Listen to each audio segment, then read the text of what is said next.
હવે તો બસ ભલું કરે તો કોઈ માતાજી ભગવાન અમારું ભલું કરે, પણ એ દુઃખ વેઠવાની શક્તિ તમારા નથી ને. પણ કદાચ મારા ધામમાં આવતા હોય ને તો દર રવિવારે તમને શક્તિની બોટલ ચડાઈ અને કદાચ દુઃખ વેઠવાની શક્તિ ના હાલું તો મારું નામ મેળવી લે. માતાજી ભગવાનનું થવું હોય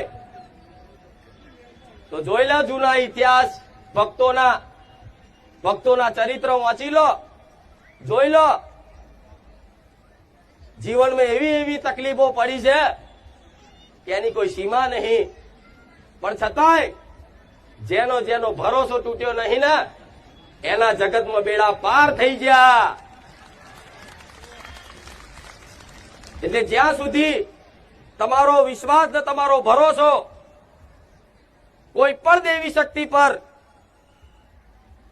અતૂટ હશે ત્યાં સુધી દેવી શક્તિનો આભાસ કાયમ માટે 24 કલાક આભાસ થશે કે માતાજી મારું ડગલે ને પગલે ધ્યાન રાખે. માં કદાચ દવાખાનું આવ્યું હોય ને અને તકલીફ પડી હોય ને અને ડોક્ટર જોડે અમે જઈએ ને તો માં કદાચ ડોક્ટર ઓપરેશન કરવાનું કે ને માં તારે માં તું હોભરે છે, તારે મારા જેવી માતા હોભરે તમને. જે ગરીબ ભાવિક ભક્તો ને કોઈ બીમારી